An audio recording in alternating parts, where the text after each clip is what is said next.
Today we are answering the question, what actually exists beyond space and time? And we're going to see the answer is pretty mind-blowing, and it has to do with what you are and what we all are. And we're going to see that science is coming to the conclusion that there must be more to reality than space-time.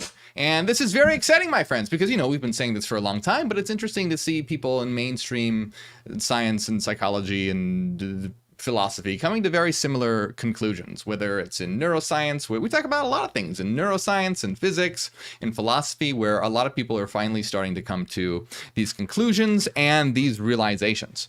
So let's do that. I'm going to bring up this article, and the reason why I want to bring up this article, now this article is from IAI.tv, and it's a really fantastic one. And what it says, and the reason why it has to do with what we're talking about today, is space-time is not fundamental, that reality is deeper than space-time. And so we're not going to just see that reality must be deeper than space-time, but we're going to answer the question, what is beyond space-time? And we're going to see that it has to do with black holes, it has to do with the mind, it has to do with our future evolution. It is critical for understanding where you are, what you are, and why you are here, to know what lies beyond space-time. And this says here, since at least Einstein, we have seen space-time as fundamental. Most people think, especially most scientists today, believe that space-time is fundamental, that is the foundation of existence. And most people, scientists and physicists, believe also that only matter exists. Space-time is fundamental, only matter exists, but we're going to see that that is not true at all. But modern physics, from quantum field theory to gravity, now suggests that space-time is doomed. So what lies beyond space-time? We ourselves might be part of the answer, writes Donald D. Hoffman. And that is critical and going to be a very important part to what we are talking about today, but might seem strange. But we're going to realize that it has to do with the very heart of existence. I'm going to read that again. What lies beyond space-time? We ourselves might be part of the answer. Now, this is written by Donald Hoffman, who is a cognitive psychologist at the University of California, Irvine, and an author of The Case Against Reality. I've never read The Case Against Reality, but what I've seen in this article, it's very good. So, hey, if you enjoy this article, possibly check out the book by Donald Hoffman. It sounds like a good one. So this starts off, who am I? If I glance in a mirror, I appear as a body, as one object among scores in space and time. And I want you guys to think about this as well, because the interesting thing about this is that people just take their subjectivity and take their sentience for granted. It's the thing that you are most acquainted with, your ability to have experiences, your mind. That's the thing that you are most acquainted with. Yet people take this for granted, and they believe in the existence of matter more than they believe in the existence of their mind as primary, which is absolutely absurd, because all of your experiences of matter are filtered through your mind. It all depends on your mind. And that dependence on your mind, that's critical. So I kind of want you to do that thought experiment as well, because this is really, you have to change. It's like a Copernican revolution, where you have to change your shift of what is primary. That it's not matter, that it's mind. All your experiences are being filtered through your sentient subjectivity. So, who am I? If I glance in a mirror, I appear as a body, as one object among scores in space and time. I feel myself to be immersed in space and time. Is that not true? Do you not? You feel as though you are in space and time, correct? But is that true? Are you actually in space and time? You can feel like you're in something, but not actually be in it. And a good way to understand that is through a virtual reality headset. If you wear a virtual reality headset, you feel like you're in that virtual reality realm. But are you? No, of course not. You're in the real reality, the so-called real reality, but you feel as though you're in that virtual world. So think about that. You feel like you're in this world because of the experience and sensations that your eyes and ears and skin and nose and tongue and all the experiences that you're given through your sense organs. They're giving you that experience of being in this reality. But are you actually? So the article continues here. I feel myself to be immersed in space and time. When I gaze at countless stars on a crisp night, I feel myself shrink to a mere speck that is trekking through space and coasting through time. My immersion is total. Space and time are my perceptual reality. Yes, but also my conceptual cage. If I challenge myself to imagine something, anything outside of space or beyond time, I'm stymied. I may as well try to imagine a new color I've never seen before. Nothing happens. My confinement within space and time appears complete. Now, I want to make a comment about this because this is really important. Now, they're making a lot of really good points here. That I feel like that I'm immersed in space and time, that I'm just a tiny little speck in existence. But here's what I really want you to understand that, and we're going to get to this more, but I'm going to give you kind of a little preview of what we're talking about here. And if you're familiar with my channel, you know some of this already. But if you're not, this might be new. But you don't exist within space time. You actually exist outside space time, but are only given the experience of existing within space-time because of the sensory apparatus that is giving you signals, space-time signals from this world. So the reason why this is important is because a lot of people have a feeling of purposelessness and nihilism because they're told by materialist science that you're nothing but a random accident and you're just a speck in the cosmos. You don't matter. You're insignificant. But that's not true. You are actually intrinsically important to this reality. And another, VR is great, and I'm really interested in virtual reality because I think that it's going to help a lot of people come to realizations once it gets popular and once people start playing around with it. I think it's going to be very, very helpful to help people understand what reality is. Because when you are in a VR world, say you have a headset on, you're in a VR world, and let's say that VR world is as complex as the universe. Well, in that VR world, you would feel like a very small, tiny speck. And insignificant in that VR universe, wouldn't you? But in reality, taking out the VR headset, you know that you are actually beyond that virtual world and are sort of all-encompassing in comparison to it.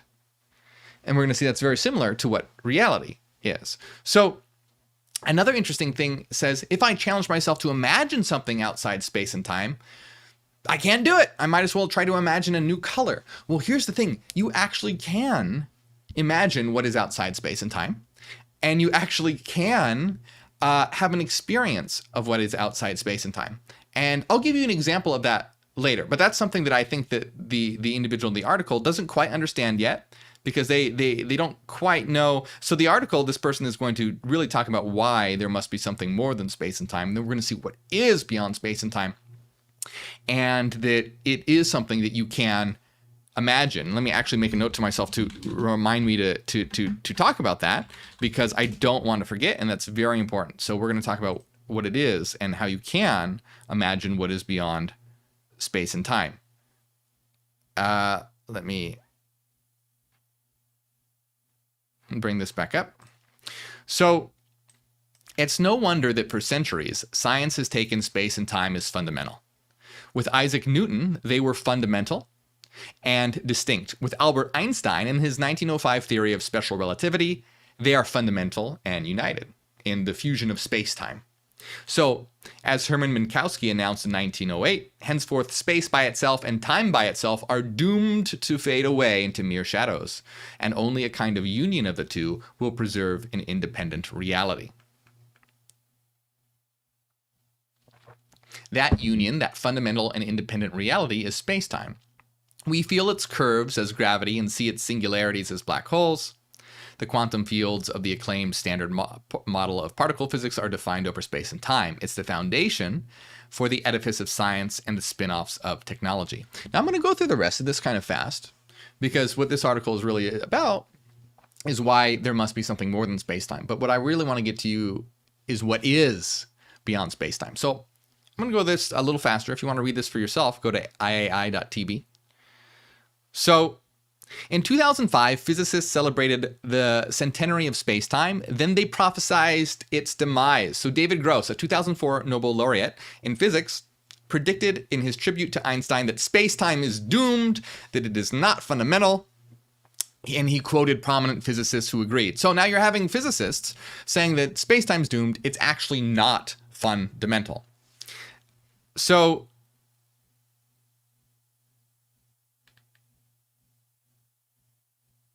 let me just see here.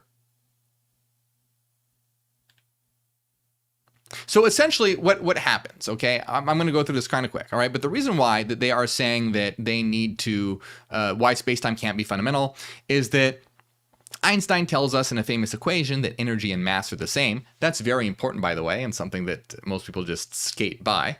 See, we have Einstein's equation that shows that energy and mass are equivalent to one another. This is E equals mc squared. There's a shortened version of it, but it's E equals mc squared for the shortened version. But this shows the equivalency of energy and mass. And the reason why that's true is that we're going to see that reality is energy and that matter is just a transformation of that energy. It's just energy viewed in a different way. It's a projection of energy, kind of like how water can take on the form of ice in a certain transformation. It's similar to that. Not the same, of course, but it's similar. So thus, as we increase resolution, we pack more energy and therefore mass into less space. When the resolution approaches the Planck scale, the density of mass grows so large that gravity spoils the party, creates a black hole, and destroys our measurement. So they're having problems related to the Planck scale and getting more and more refined measurements because you start reaching singularities. And quantum field theory and gravity together warn us that space-time isn't fundamental. But they can't tell us what is fundamental, what lies beyond space-time. How can we possibly figure this out? Now, this is what's really important, because what lies beyond space-time is obviously not within space-time. So here's the problem that really is the difficulty facing science today. Science today is a materialist ontology and an empirical epistemology. What that means is they believe that all that exists is matter.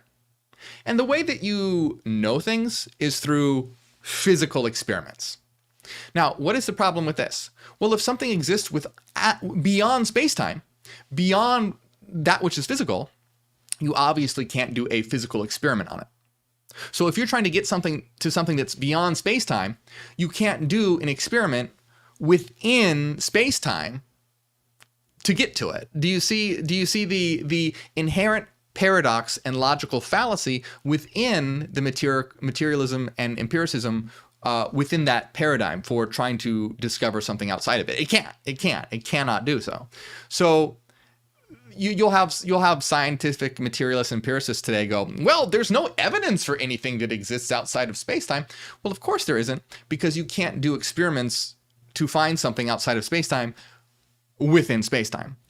What you can do, however, is through your discoveries and studies of the material world is if you come to errors and problems and things that your materialist paradigm can't explain, then you can rationally conclude, oh, our whole way of understanding reality and thinking of reality and doing experimentation with regard to reality is wrong. So you see the difference. You can't find physical evidence of something that's non-physical. You can't find evidence of something within space-time that's outside of space-time. But what you can do is realize that if you're coming to flaws and inconsistencies and errors and things that can't be explained within your system, then you can know your system is flawed. And that's exactly what happens in today's materialist and empirical paradigm.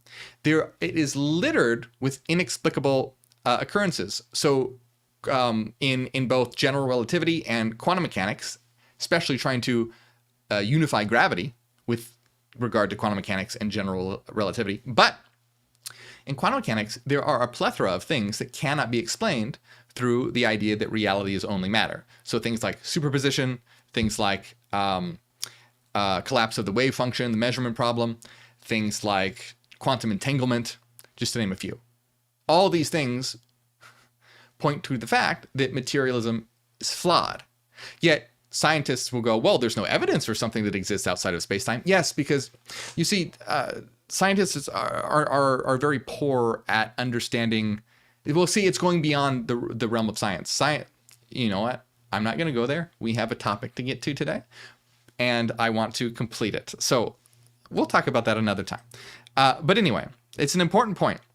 So quantum field theory, and gravity warn us that space-time isn't fundamental, but they can't tell us what is fundamental. And that's what we want to get to today. What is fundamental? What lies beyond space-time? And they ask, how can we possibly figure this out?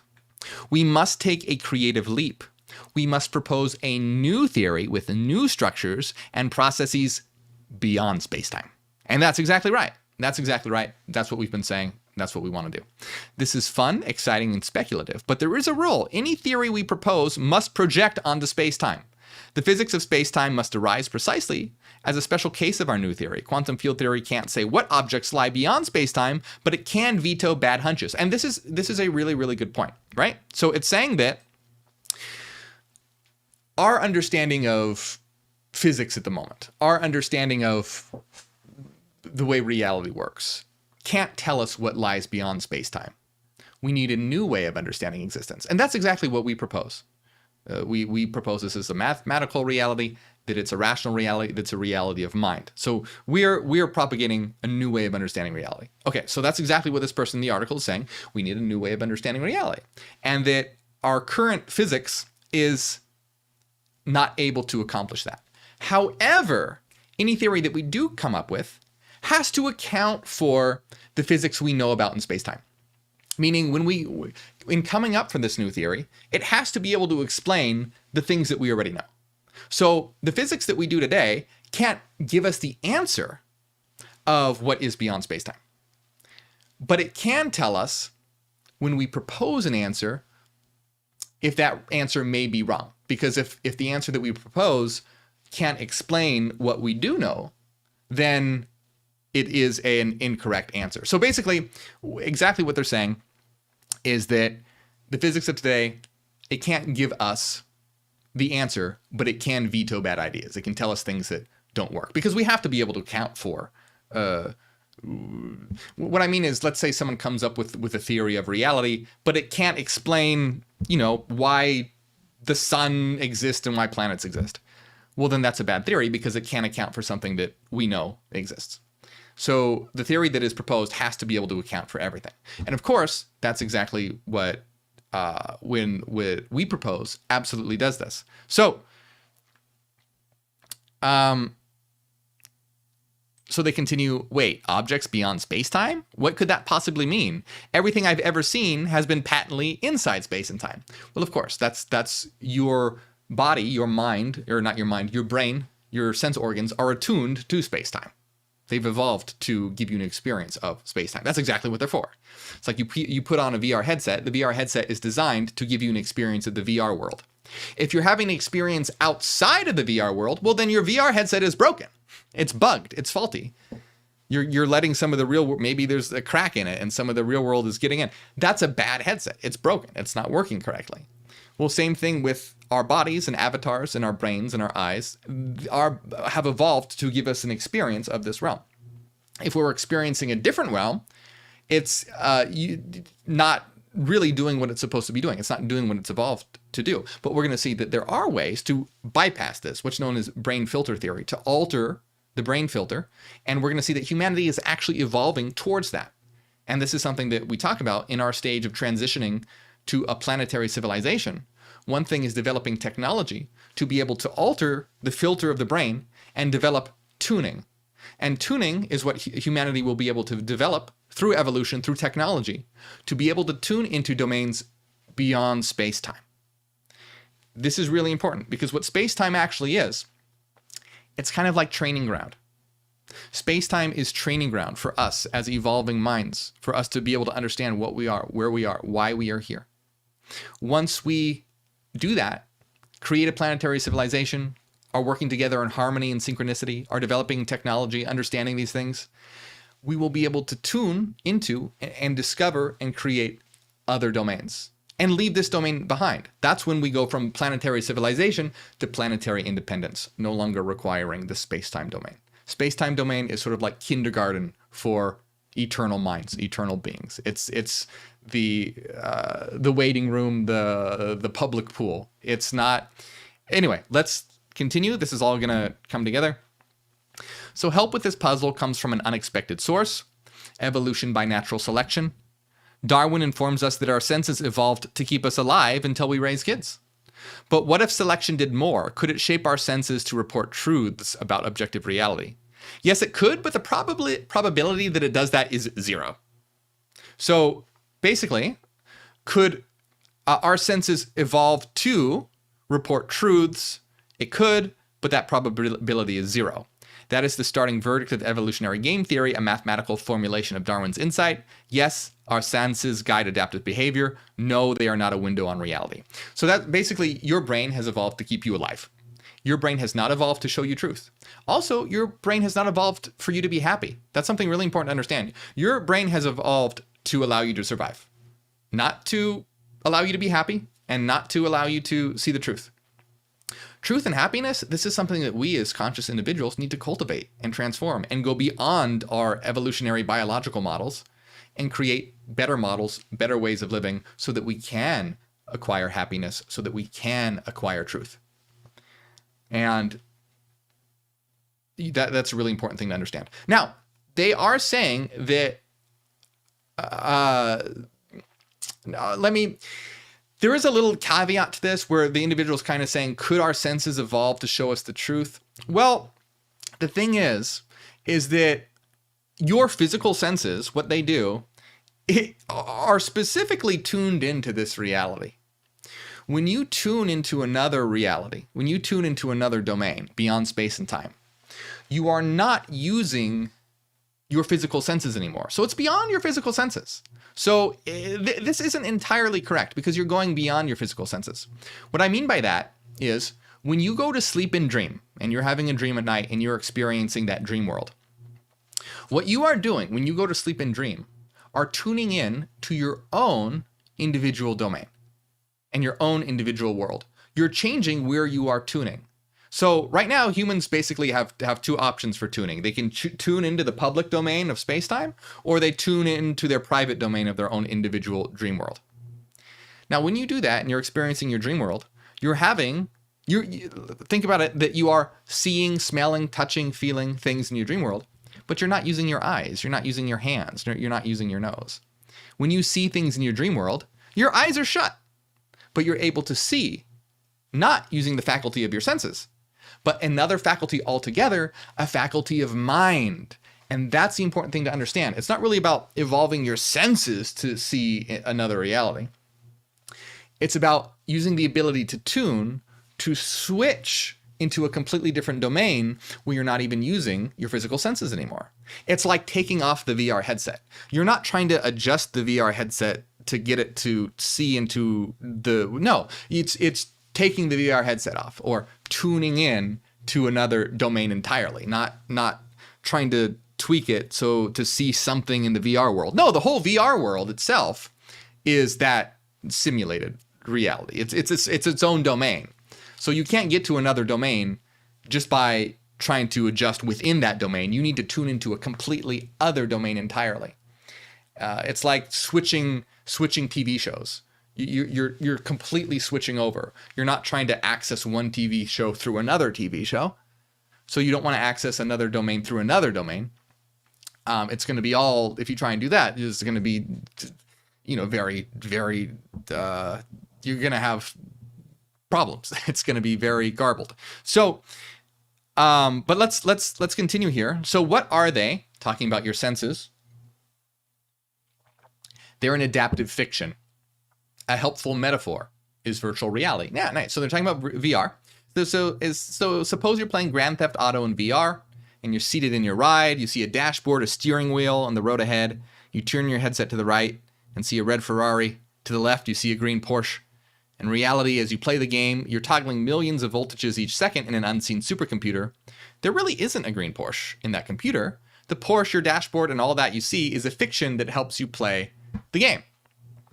So all of these things are fictions that help you to play the game. So everything that you see, touch, taste, and smell are useful fictions that allow you to navigate the world. And when I say useful fictions, it's not like that they don't actually exist. They do exist, but not in the way that you think that they do. They exist, or that most people think that they do exist. They are dependent on mind.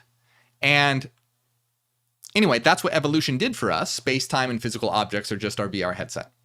Your brain, your body, your eyes, all your senses. It's a VR headset.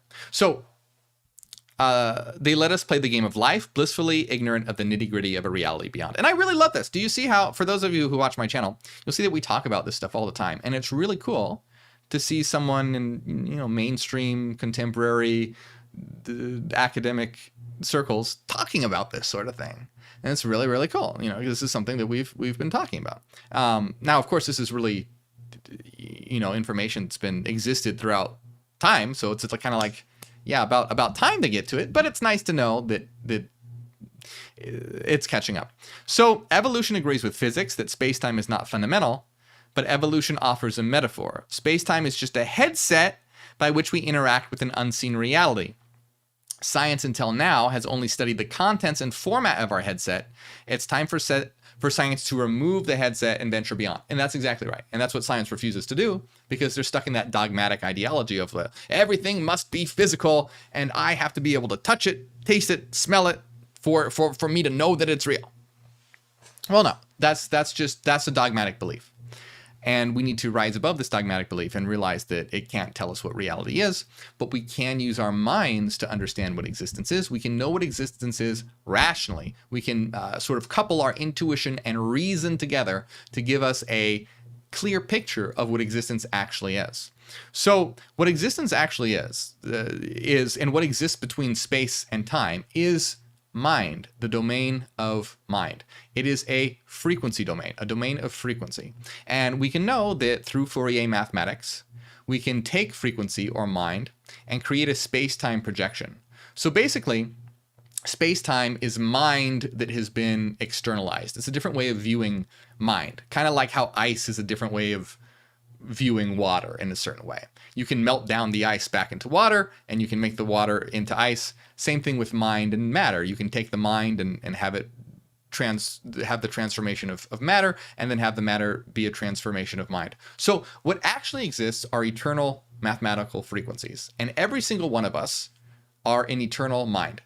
I'm an eternal mind, you're an eternal mind. We're not our bodies, just like we aren't a VR headset. You aren't your VR headset, and you aren't your body. What you truly are is an eternal monadic mind, which is a collection of mental frequencies, thoughts, sinusoidal waveforms. Now, these sinusoidal waveforms exist in their own domain. They don't exist in space-time. They exist in the frequency domain, the domain of mind. Just like you don't exist in a VR game, you exist in a different domain outside of it. Right now, you don't exist in space-time, even though it feels like you do. You exist in the domain of pure mind, the domain of pure frequency, but you're not having an experience of that domain. You're having an experience of the space-time domain. Just like when you put on the VR headset, you're not having an experience of the world outside of the headset. You're having an experience of what's within the headset in that VR world. Same sort of thing is going on here. Now, the idea here is that we can know that this is sufficient to explain existence because when we study reality, things like quantum mechanics, we see that ultimately at base, what reality is that it behaves like waveforms. Not like matter, not like physical objects, but it behaves like waves. Now, if reality is frequencies, what we can do is we can take those individual frequencies, known as sinusoidal waves, and we can create any waveform no matter how complex. Basically, these sinusoidal waves are the building blocks for reality, the building blocks for existence. Now, the important part to really grasp about this is that this totally changes everything. The domain that we're experiencing right now, this space-time domain, we call it the holos, by the way, is basic. This is a very, very basic level of reality. It's kind of like I said, it's the public pool, it's kindergarten for minds. Minds have the ability when they're, first evolving here, they can they can tune into their individual dream world. You do that when you go to sleep and dream, or tune into this public domain of the holos. But the thing is that all these domains depend on frequencies, depend on eternal frequencies. So what reality is, right? We can think of it as an eternal mind. It is the source, pure frequency, and the projection of those frequencies is what leads to what we experience as space-time. So beyond space-time is the frequency domain, And spacetime is a projection of those frequencies. It's a transformation of those frequencies. Now, the interesting thing to think here, though, is the individual who wrote this article was like, well, how can we imagine something beyond spacetime? It's really hard. It's impossible. We can't do it. Well, actually, yeah, you can. And there's a couple different ways to understand this. When you go to sleep and dream, well, you're experiencing your own dream world. That's beyond spacetime. It's its own spacetime domain, but it's not in this spacetime domain. When you go to sleep and dream, your dream isn't in this world. We'd be seeing people's dreams spill out all over the place. It's not in this domain. It's in another domain entirely. It's its own domain. But what fundamentally underlies reality is a frequency domain. And we can experience that frequency domain through things like deep meditation and psychedelics. Now, remember, don't do anything dangerous or illegal.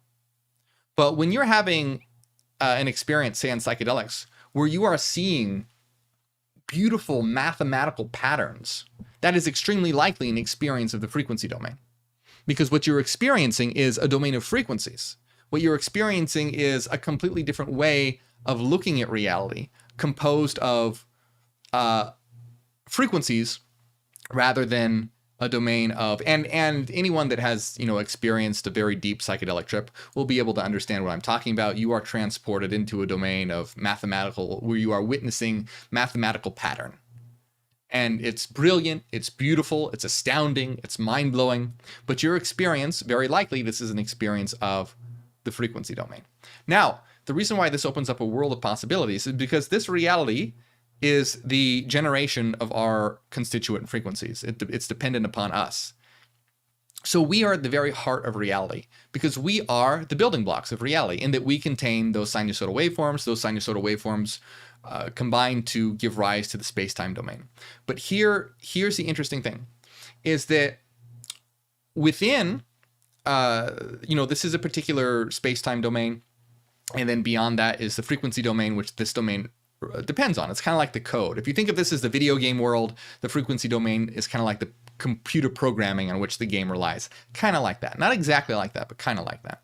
But here's the thing. As we evolve, grow, and learn, and we start to develop the ability to tune, the ability to, through technology and synchronization and working together, we eventually will be able to achieve planetary independence.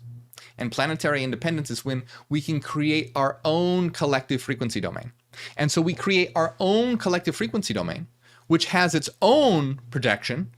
So we can call a collective frequency domain a CFD, and then its projection we can call a CFD projection.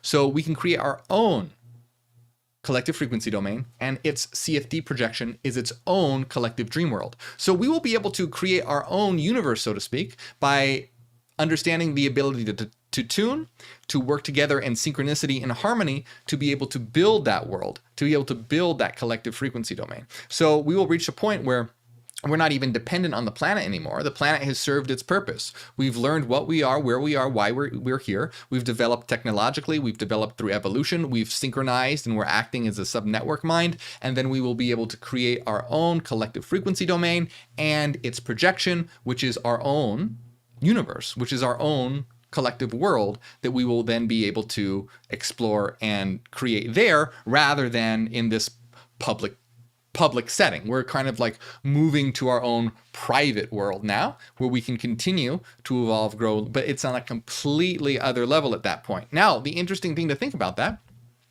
is that means that this of course has been, going on. We're not the first species to do this. So really, there are a vast multiplicity of collective frequency domains, or CFDs. And we can think of the collective of those collective frequency domains as being its own field. So we have a CFD field. And so you have this CFD field and their projections, which means that there are a vast multiplicity of ways that we can tune and access different domains.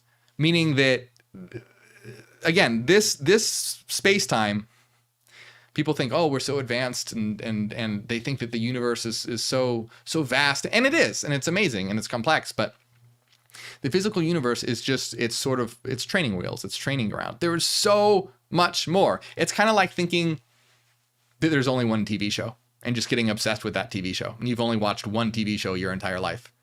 No, there are many different television shows. Well, meaning there are many different collective frequency domains and many different projections. So you can think of these, collective frequency domains, and then so there's different ways that one can you can tune into the collective frequency domain of the holos, which is the public, shared reality, or your individual collective frequency domain, which we can call an IFD, or an individual frequency domain, and its projection, which is your dream world. And then once we develop the ability to tune, because right now humanity can only switch between two channels, basically, your individual channel and the collective channel. Well, there are many more that we can develop the ability to which to tune. That gets complicated, but our next step is creating our own collective frequency domain. But we won't be able to do that until we get our shit together on this planet. We're a long ways from doing that. We have to create a planetary civilization before we can even think about that. Right now, humanity is in survival mode, so they're killing each other, and there's sexism and homophobia and racism. We have to be able to create a cooperative world first before we can start working together for that development, which is a third stage. We're not on that third stage yet. We're trying to get from the first stage to the second stage, from survival to planetary civilization. Then we can eventually focus on planetary independence and its whole stage that comes with that. So the thing to understand is that what lies beyond space-time is the domain of mind. It is a vast... It is an inexplicably amazing, transformative realms teeming with life and evolution, and there is so much more to reality to explore. And this is just phase one. We are just getting started. And again, anyone who has had deep psychedelic experiences can kind of have had sort of little glimpses of this as the brain filter begins to lessen. And again, remember, don't do anything dangerous or illegal, or don't ever feel pressured either. You don't need to do these things. You definitely don't. But I'm just saying, for those that have, you understand what I'm talking about with the experiences of these things. So, but just to continue here, real quick, I want to just go through this. The BCFW recursion relations hinted that they may be structures beyond space-time, and that's exactly what we say. This hint was pursued by a colleague of Witten, blah, blah, blah. So they discovered a remarkable geometric object, the amplituhedron. And this is so cool, all right? The amplituhedron, which is not an object in space-time. It is beyond space-time in quantum theory and projects down to space-time in quantum theory. Its volumes are scattering amplitudes, and its phases encode relativistic and quantum properties of space-time. So this is really cool. They are talking about discovering something called an amplituhedron that isn't an object in space-time, beyond space-time, but projects down to space-time. Now, this is very, very interesting, because what we talk about is a domain of frequencies, and frequencies, of course, entail amplitudes, and that's why they say volumes of scattering amplitudes in an amplituhedron. And the frequency domain, which contains amplitudes, which define the frequencies, project the space-time domain. And so they're talking about this object called the amplituhedron that exists beyond space and time, but projects down to space-time. And that is very similar to what we talk about, is reality being a domain of frequency, a domain of mind, which entails amplitude, of course, and projects to spacetime. And it is what allows a projection of spacetime through Fourier mathematics. So, but what could this mean? Particles are in spacetime, yet physicists say that the amplituhedron is beyond spacetime. In what sense is it an object if it is beyond spacetime? How is it projecting down onto spacetime and encoding properties of spacetime? And what's really cool about this is everything that they're saying applies to what we discuss as being the frequency domain. That it's outside of spacetime, it's beyond spacetime, and that it projects down and encodes the properties of spacetime. But how is the amplituhedron beyond spacetime, and how can such an object have a volume? The idea is simple. Spacetime is 4 dimensions, 3 of space and 1 of time. In certain string theories, it might have as many as 11 dimensions. But the amplituhedron is a geometric object that can have trillions of dimensions and more.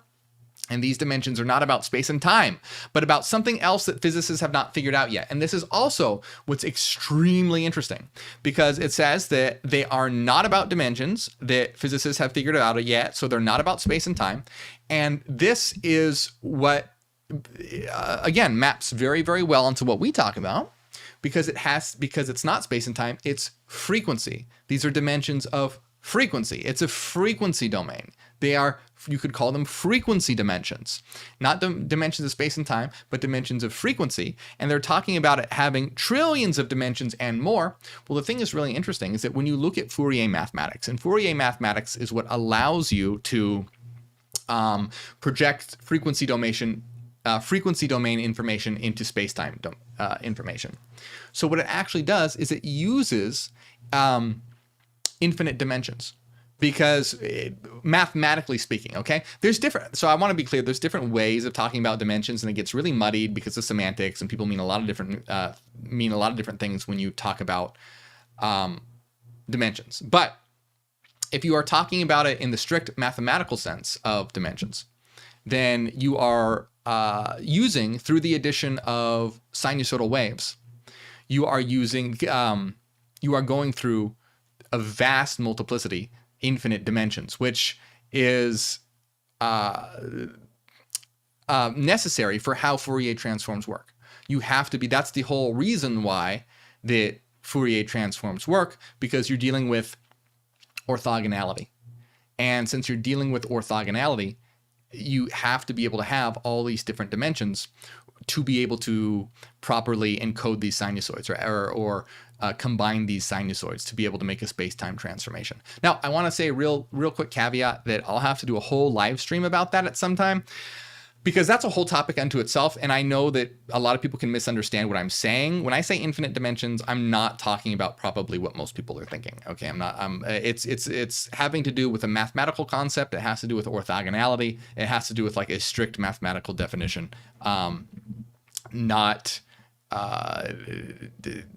Anyway, I just want to put the asterisk there that I've just said that very, very briefly, and it could be vastly misinterpreted. So I will do another video on that entirely.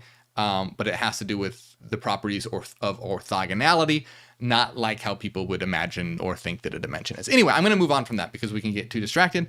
So the amplituhedron is a monolith between space-time. Who ordered that and why? Like the monolith in 2001: A Space Odyssey, the amplituhedron is imposing, mute, yet pregnant with meaning. The amplituhedron is static. Physicists love dynamical theories, but it itself is a Platonic form. But there are many hints of dynamics behind the amplituhedron. Physicists find, to their surprise, that the decorated permutations capture much, and in some cases captured all the invariant information about particle interactions. Okay, so I'm just going to go through, because we're running out of time here. But to, real quick, to finish off this, I've barely read much of this. If you want to read all of it, again, it's by Donald Hoffman. Check out his book, The Case Against Reality, and this is on iai.tv. So decorated permutations hit at a dynamics beyond space-time, in which a communicating class of vacuum morphs into several distinct communicating classes seen as particles. All right, so here's the important part.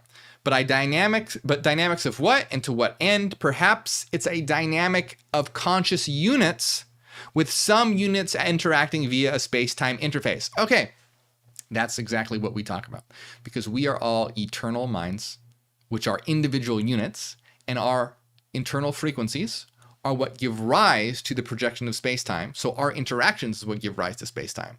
And they're talking about the dynamics of this amplituhedron possibly being a dynamic of conscious units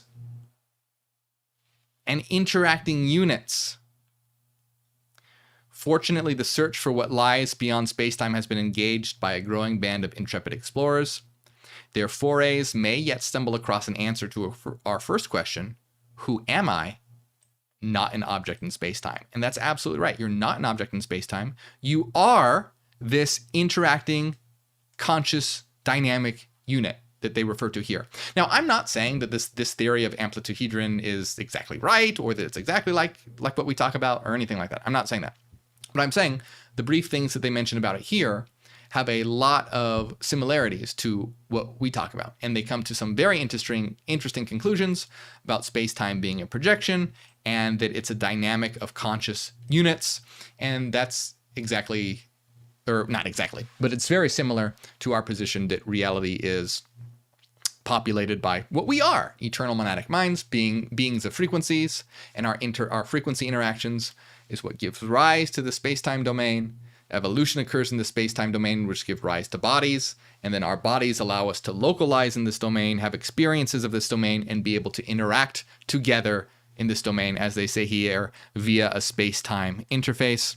And the important thing to really take away from this is to understand that, people are really obsessed about, science really thinks that space-time is the only thing that exists. That's very, very silly. It's very silly to think that this is it. That's all there is. That's a very primitive way of understanding reality and a logically fallacious way of understanding reality. Reality must be more than space-time. It must be more than and than matter. And you see that it must be through the fallacies and logical errors that scientists keep coming across and that they can't explain, because there has to be something more than matter. So what exists beyond space-time? A domain of mind and a domain of collective frequency domains, where we can eventually develop the ability to tune and develop the ability to tune into and create our own collective frequency domain, collect our own universes, be able to explore other worlds, be able to explore other realms, be able to explore other collective frequency domains and their projections, and the whole CFD field, which as a collection is the source. So there's a lot more to reality than just what we are experiencing here. This is just phase one. This is just the beginning. This is just our training ground to learn how to work together and not kill each other. That's what, in a nutshell, that's what this place is. To learn how to work together and not kill each other. How do you think humanity's doing with that test? How do you think, they're going to pass? They're going to fail? It's not looking too good right now, but that's the whole point. That's why we're trying to change things. That's why we're trying to get humanity to move from the survival phase to a planetary civilization, where we're, instead of killing each other and hating each other, we're celebrating our diverse differences and our multiplicities, and we are creating a world, a unified world together, where we can learn, grow, and thrive, being able to understand what we are, where we are, why we are here, and be able to embark on this great journey that's only right now getting started. So humanity needs to stop with this bullshit and realize that there's so much more around the corner, and it's all about to happen if they just have the eyes to see. And that's why we're all about raising consciousness. Because spreading this information, giving humanity the tools to raise their consciousness, is what's going to make them come to this realization that we are all part of a unified system, and we need to come together and create a better world for everyone. So hey, if you like my work, please like and subscribe. And hey, I want to give a big shout out to everyone that supports on Patreon. I really appreciate it. If you enjoy my work, feel like you've ever learned something or gotten something from my work, consider supporting on Patreon. That's how I'm able to spread this information, by creating videos, doing my live streams, having a roof overhead, all that. I appreciate it very much. You'll get access to our weekly secret live streams. We're having one right after this, where we're talking about, is the Earth conscious? And our hidden Discord server, The Citadel. And a big shout out to everyone that does support, especially Zach, Renaissance Fairy, Cassidy, Michael, Angela, Maria, Top of the World, Ethan, DB, Joel, everyone else. You're all awesome. I appreciate it very much. The link will pop up right over here. And you can also support by hitting join on YouTube. That's right below this video.